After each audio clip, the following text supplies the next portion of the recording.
देश विदेशेर 5000 भक्त समन्वये गीता जयंती उत्सवेर अंतिम दिन महासमारोहे पालित हलो नदियार मायापुर इस्कने।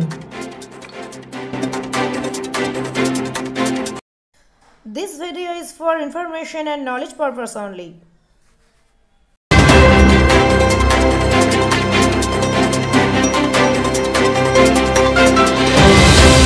देश विदेशेर भक्त समन्वये 5 दिन व्यापी गीता जयंती उत्सवेर अंतिम दिन साड़म्बरे अनुष्ठित हलो मायापुर इस्कने। आजकेर एई दिने प्राय 5000 भक्त समागम हय मायापुर इस्कनेर चंद्रोदय मंदिरे। सकाल थेकेई विश्वशांति यज्ञ सह इस्कनेर देशी विदेशी भक्त विभिन्न भाषाय गीता पाठ करेन। मूलत गीता जन्म जयंती हिसेबे एबारेर 28तम एई उत्सव पालित हलो मायापुरे। অনুষ্ঠানে ভক্তবৃন্দদের উৎসাহ ছিল চোখে পড়ার মতো। সকাল থেকেই হরিনাম সংকীর্তনে মাতোয়ারা হয়ে ওঠে দেশ বিদেশের ভক্তরা। উল্লেখ্য, সারা বছরই বিশেষ তিথি উপলক্ষে বেশ কিছু অনুষ্ঠানের আয়োজন করে মায়াপুর ইস্কন কর্তৃপক্ষ। কড়া নিরাপত্তার বলয়ে প্রত্যেকটি অনুষ্ঠান সাড়ম্বরের সাথে অনুষ্ঠিত হয়। আজ একইভাবে গীতা জয়ন্তী উৎসবের অন্তিম দিনে আরো জনস্রোত মায়াপুর ইস্কনের চন্দ্রোদয় মন্দিরে লক্ষ্য করা গেল।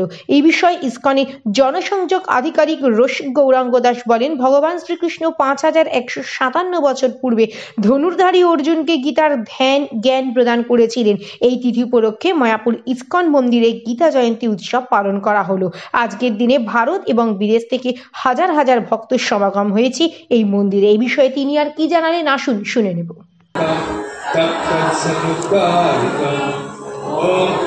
ইস্কন হেডকোয়ার্টার সিধা মায়াপুরে ভক্তি বেদান্ত একাডেমির ব্যবস্থাপনায় 28তম গীতা জন্ম জয়ন্তী উৎসব পালন করা হচ্ছে 5 দিন ব্যাপী।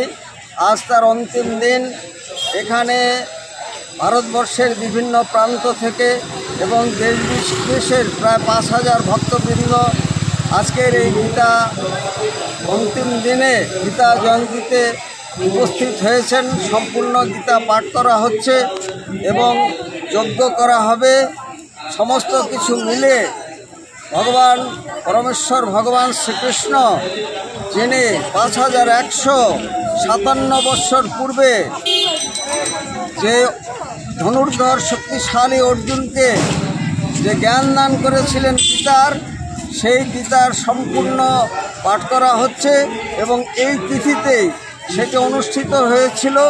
বিশ্ব শান্তি, বিশ্ব কল্যাণ এবং মানুষের মানবিক মূল্যবোধ, মানব জীবনের মূল উদ্দেশ্য, সেটি গীতার প্রতি ছত্রে বর্ণিত হয়েছে। জাতি ধর্ম বর্ণ নির্বিশেষে দেশ কাল পাত্রের ঊর্ধ্বে উঠে এই গীতা সমগ্র বিশ্বে সমাদৃত এবং শতাধিক ভাষায় এর অনুদিত হয়েছে।